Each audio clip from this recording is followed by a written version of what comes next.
যে কার কার উপরে এবং কোন কোন শর্তে জাকাত ফরজ হতে পারে। ইসলামে কমন কিছু শর্ত আছে ইবাদত ফরজ হওয়ার জন্য। কমন শর্তের ভিতরে আপনাকে মুসলিম হতে হবে। তারপরে ব্যক্তিকে স্বাধীন হতে হবে।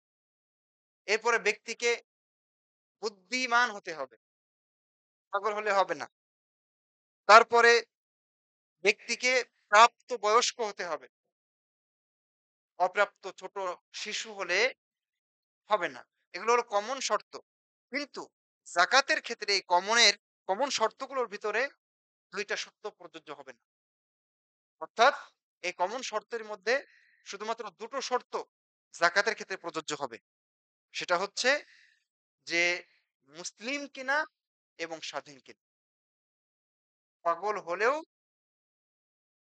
ছোট বাচ্চা হলেও তার মাল থাকলে যাকাত দিতে হবে। আমরা পরে কথা বলব ইনশাআল্লাহ। তাহলে এটা হলো ২ টা শর্ত যাকাত ফরজ হওয়ার জন্য। একটা হলো তিনি মুসলিম কিনা, তিনি স্বাধীন কিনা। এরপরে কি? এরপরে নিসাব পরিমাণ মাল তার কাছে আছে কিনা। নিসাব পরিমাণ মাল বলতে ন্যূনতম কমপক্ষে যতটুকু মাল না থাকলে একজন মানুষের উপরে যাকাত ফরজ হয় না, তাকে আমরা কি বলছি? নিসাব পরিমাণ মাল। ঠিক আছে?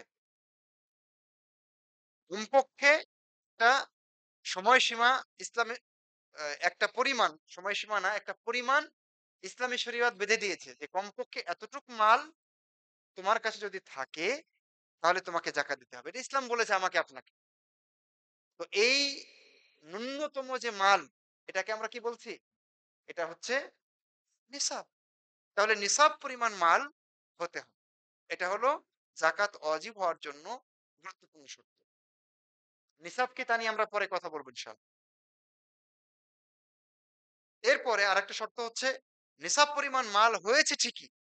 তবে নিসাব পরিমাণ মালটা আমার কাছে পূর্ণ ১ বছর থাকেনি তাহলে যাকাত ফরজ হবে না। তাহলে কি হতে হবে? পূর্ণ ১ বছর থাকতে হবে।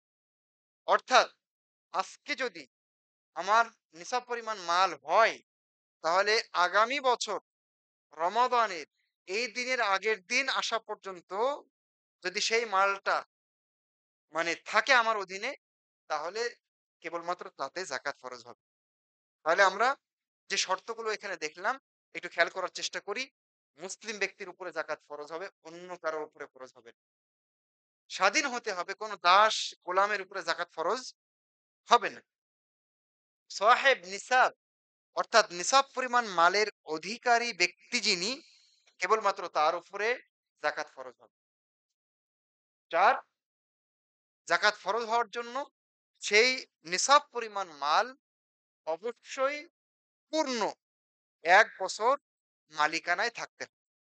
যদি বছরের মাঝখানে একটু কমে যায় অর্থাৎ নিসাবের নিচে নেমে যায় তাহলে শর্ত ভেঙে গেল। যাকাত ফরজ হবে না। আশা করি বিষয়টা আপনাদের কাছে ক্লিয়ার হয়েছে।